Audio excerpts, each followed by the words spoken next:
Okay, now we're moving into section 6.5 dealing with triangle proportionality. Now you've been using proportions to solve some of the similarities between triangles and solve for missing corresponding parts, but this section sets it up in a little bit different way. Basically what it does is it brings back the concept of parallel lines. Now let's look at theorem 6.4 just to get started. If a line parallel to one side of a triangle intersects the other two sides, then it divides the two sides proportionally.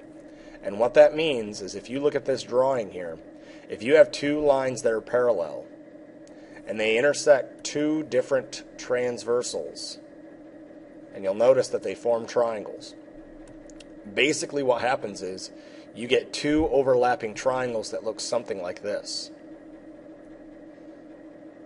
And what they're telling you is that those two triangles are proportional. The reason they're proportional is because they're similar. Now you have to prove something is similar, but I'll show you how they prove that here in a second. If you take the concept of parallel lines that we studied a couple chapters ago, you have two lines, or two parallel lines, excuse me, cut by a transversal. You'll notice that you get corresponding angles here, the F. And corresponding angles are congruent, which means that these two angles are congruent. Now let me go through and actually label the two triangles that are overlapping in this image so you can really follow along. The smaller one is RTU. The larger one is RQS. Now what we're told here, because of the parallel lines, the corresponding angles are congruent. We're told that T and Q are congruent. We can take the exact same idea with the parallel lines. These two are still parallel, being cut by a transversal, and we still have corresponding angles being congruent, except no longer is it T and Q, it is now S and U. So we have two angles being congruent in both. Now, angle similarity doesn't exist because you have to have more than that. If we look here, we have R occurring in both. Now we can say that R is congruent to R because that's the reflexive property. Anything in geometry can be congruent to itself. So now we have three angles of one being congruent to three angles of another. These two triangles are similar, meaning they're proportional. And so what we're going to do is we're going to take that idea that they're already similar, they're already proportional, and we're going to use that to solve for missing pieces. Because these two pieces, or these two triangles, overlap, we have a section right here and right here. Let me erase this so you can see what I'm talking about. We have two sections right here and right here that we can use to solve for. We know that RT already exists because they overlap. It exists right here. We also know that RU, which exists right here and right here, already is overlapping. But what we can use is this idea that these two triangles are similar, therefore proportional. We can use that to solve for the missing segments right here and right here, the legs of the longer or the bigger triangle. Now, if you look at the proportional statement they use in Theorem 6.4, what it tells you is that RT is proportional to TQ. They also tell you that RU is proportional to US. Now, let's just say, and we'll erase this so you can see what I'm talking about. Let's just say that they tell you RT is 5, RU is 6. Let's say they ask you, or they tell you that QT is X and that SU is 4. Well, you know that this is proportional to this and that this is proportional to this. So you can set up proportions here. We know that 5 and X are proportional. We also know that 6 and 4 are proportional. Now we have a proportion that we can solve. When I cross multiply, I get 6X equals 20. When I divide both sides by 6, I get X equals 3.3 repeating. So this small section right here is 3.3 repeating. Now the reason we use this, the reason we use overlapping structures, is one, a structure that has been reinforced by a smaller triangle inside of it is more sturdy. Dealing with architecture and engineering, when you have a structure that has been reinforced by a smaller structure, it is now twice as strong. It's twice as firm. In this case, let's say that you knew the size of the smaller triangle, but you were unsure of the length of one of your legs, in this case, RQ. Well, you knew that this segment was 5, but you needed to know this segment. You can use proportionality to solve for that missing segment, and then if you think about it, what could you do to find the total length of RQ? Hopefully you see that RQ is made up of RT plus TQ.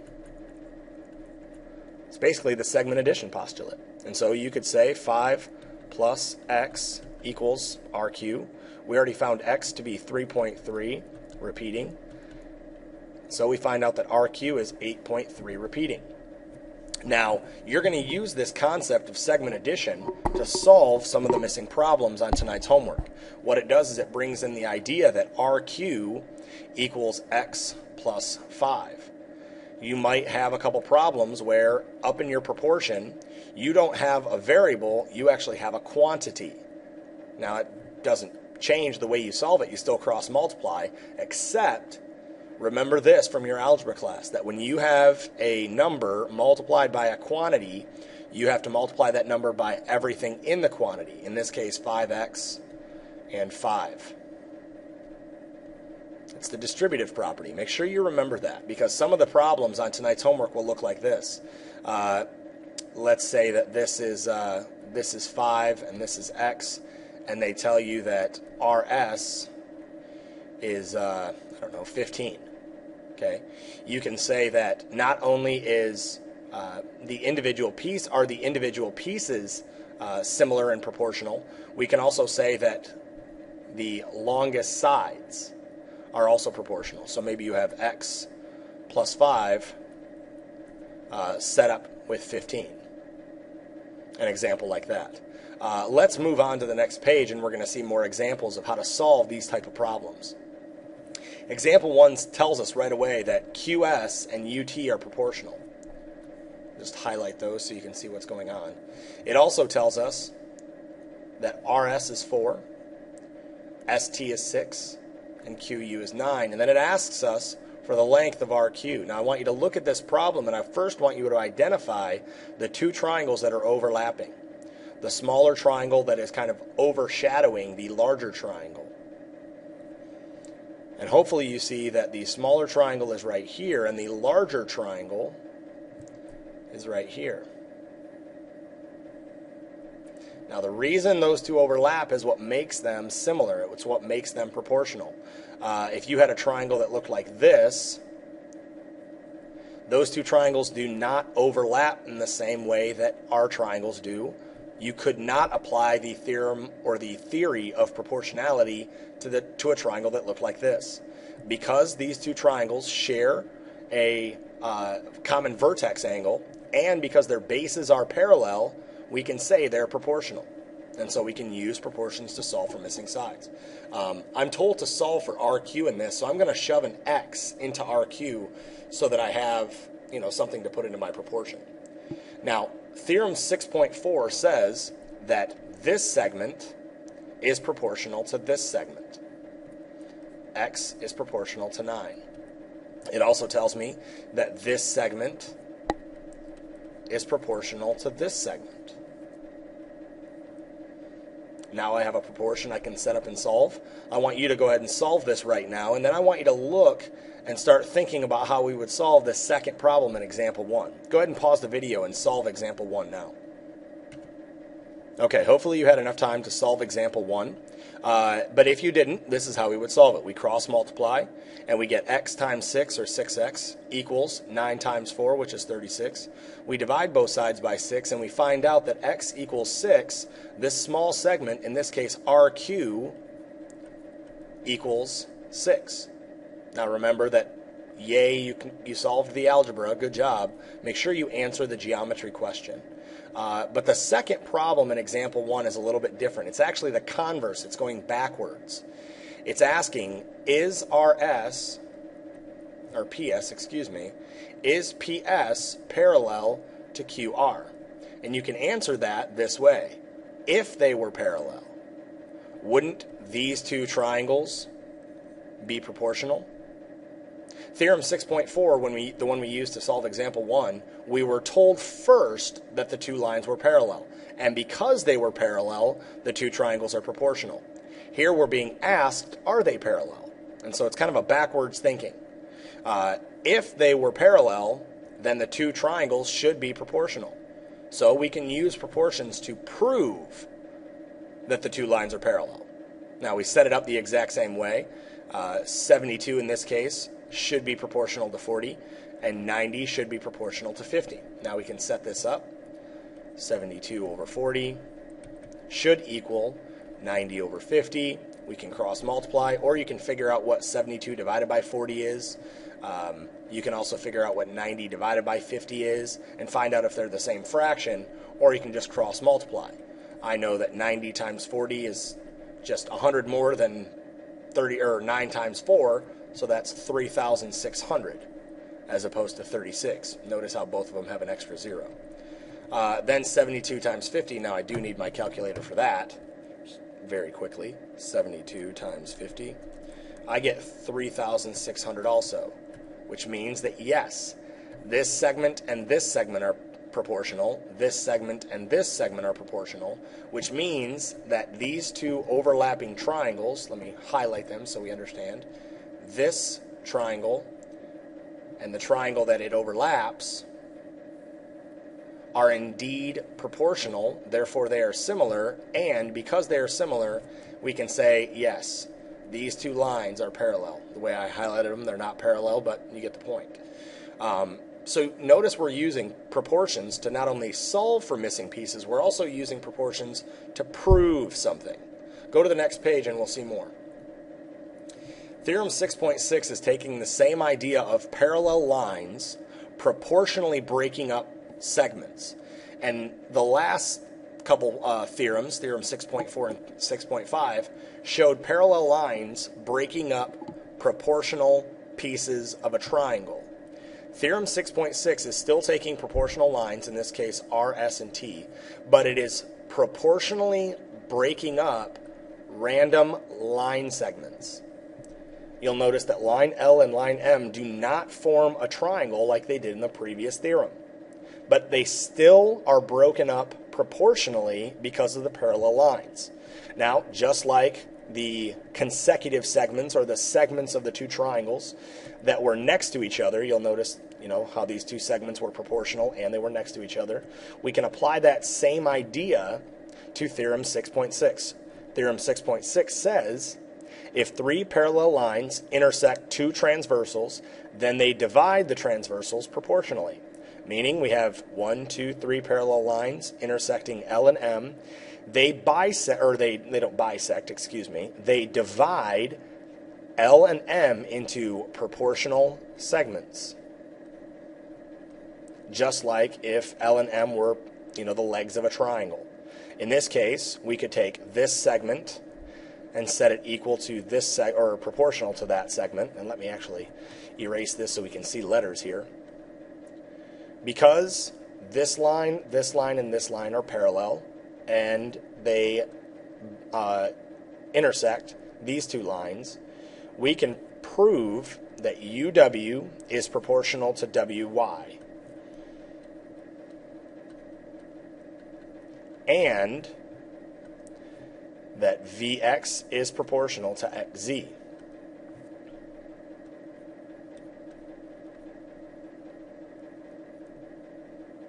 It's still the same idea what we're dealing with, except that our two lines, let me flip back a couple pages, except that our lines don't intersect at a common vertex, like how these two lines, QR and SR, intersect at point R. The two lines we're dealing with don't intersect. They're just random transversals. So it's still the idea of proportionality. Theorem 6.7 is a little bit different. Theorem 6.7 says that if a ray bisects an angle, here we notice ray CD is bisecting angle C. Bisect, remember, means cut into two equal halves. It divides the opposite side. Opposite side. You'll notice that CD is a ray, and not only is it bisecting CD, but it is going through AB. And what this theorem says is the ray divides the opposite side into segments whose lengths are proportional to the lengths of the two other sides. These two segments are proportional to these two legs. And you'll notice here the problem already is written out for us. AD, which is right here. Let me erase all this. Tells me that AD is proportional to DB. And it says that CA is proportional to CB. Right there.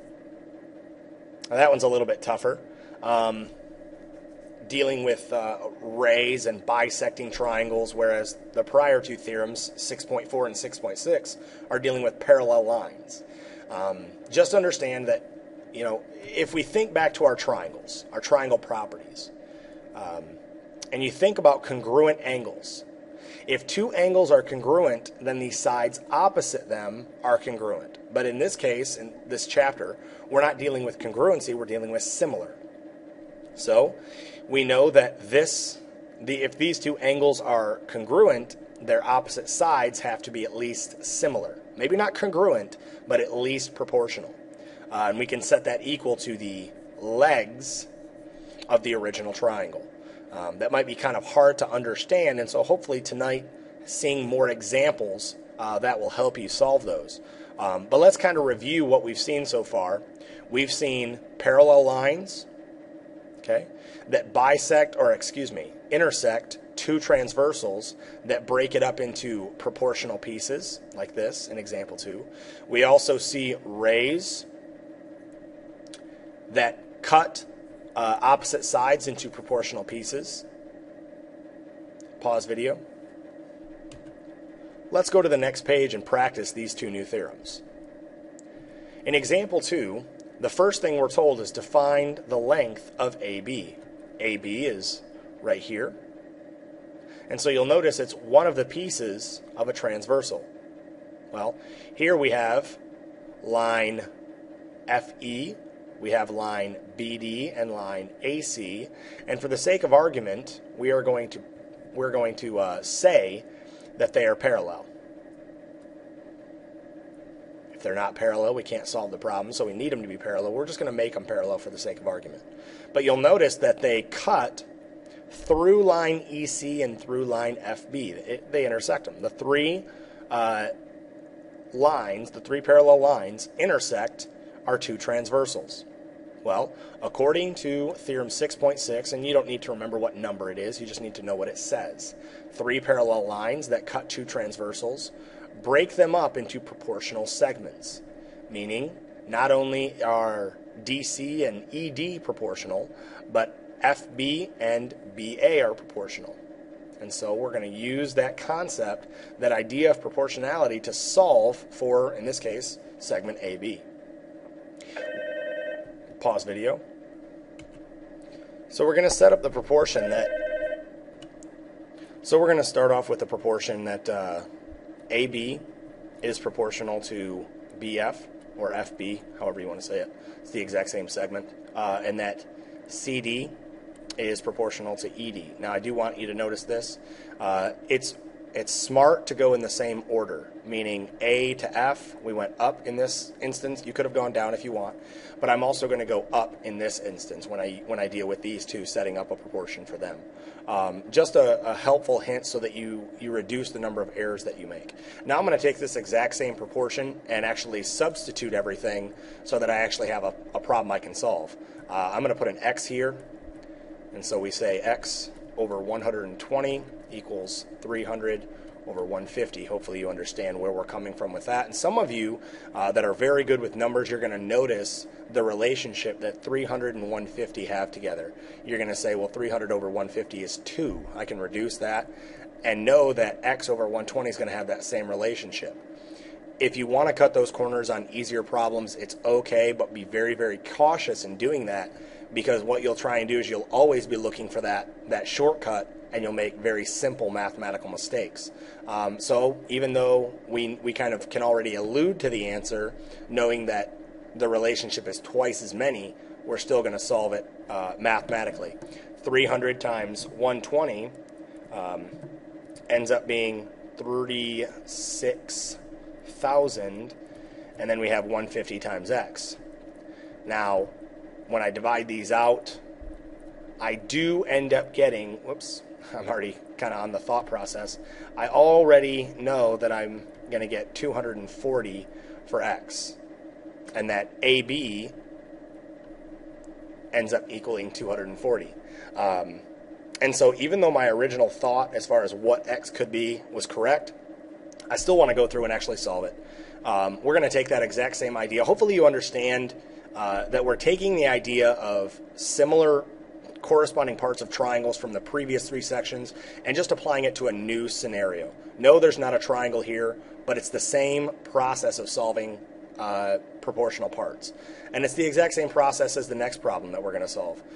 We can see already that angle C has been bisected, meaning we have CA bisecting it, and so I know that I have proportional parts here. Theorem 6.7 tells me that when a ray bisects an angle, and as we see, bisected angles, that it also divides the opposite side into proportional pieces. Now this problem is a lot more difficult as far as algebraically. We can see that this entire segment is 15. I'm going to do a small segment addition postulate here so you can see that this problem is a lot more complicated. We know that DA plus AB equals DB. I'm going to go through and substitute a few things here. We know that AB is x, and that DB is 15. We can see that here. And so you'll notice that I need something for DA. I cannot solve a proportion or even set it up without something in its place. You'll notice in the previous problem we just shoved an x in for AB. Here we need something for DA because it's not DB in a proportion, it's DA in a proportion. So what I have to do is actually solve for DA here, and I'm going to subtract x from both sides using my algebra skills. And what I get is DA equals 15 minus x. Let me do a small geometry proportion. Up here in the first problem, we set up a geometry proportion that we used as the structure before we went and substituted everything in. I'm going to do the same thing here for this problem. I'm going to set up a proportion that uses geometry terms before I substitute the numbers. I know that this segment is going to be proportional to this segment. And I also, oh, that's not DB, excuse me, that should be AB. And I also know that that's going to be equal to these two legs being proportional, or CD and CB. Now I want to go through and actually substitute my values in. Let me erase this so you can actually see the numbers and such. But I am going to highlight DA because I knew that I was going to need it. Now you can see that we need it. Let's go through and actually substitute some stuff in. DA is 15 minus x. AB is x. CD is 7. And CB is 13. You'll notice here that it's not as simple as the previous problem where we have one value. We actually have two variables in this problem. We don't solve it any different. We still cross multiply. So I'm just going to keep going, and hopefully you understand. Although it might seem a little confusing now, as I'm solving it, your algebra skills are going to kick in, and you're going to say, okay, that makes sense. 7 times x is 7x. We're going to set that equal to 13 times 15 minus x. Now, this is where I told you you were going to have problems like this, where you have a quantity times a number, and where you have to distribute, aka the distributive property, you have to distribute that number into both components of the quantity. So we're going to do the distributive property, 13 times 15, which is 195. and 13 times negative x, which is just a negative 13x. Remember that that x actually has a 1 in front of it. And so now I have this algebra problem I can solve. I'm going to erase my work for dA because I already know what it is. I've already used it. That way I have room to solve this new problem. I'm going to rewrite it right here. 7x equals 195 minus 13x. Very good. I want all my x's on the same side, so I'm going to add 13x to both sides. And what I get is 20x equals 195. I am now going to divide both sides by 20. And 195 divided by 20 is 9.75. I found x, therefore I've also found AB. You'll notice over here that AB was x. Don't get confused by the fact that we had to solve for dA because we needed to use segment dA in our proportion, right here. And so even though when we were done solving, we didn't solve for dA, we solved for our original problem, AB. These two problems are two completely different difficulty levels. The first one was very simple, proportion, one variable, cross multiply and divide. This one was a lot more complex. Make sure that you're paying attention that there are times when you're not going to have one variable in a proportion. You might have a variable in a quantity in your proportion. So hopefully, maybe you have to stop this video, review how to solve the 4 different problems that we've solved, dealing with parallel lines, bisecting rays, or just two triangles that are overlapping and proportional. But either way, I hope that this makes a little bit more sense. This is the last section in the chapter, so if you have any questions before we take the chapter test, make sure that you review all the videos. But let's take a look at your homework now.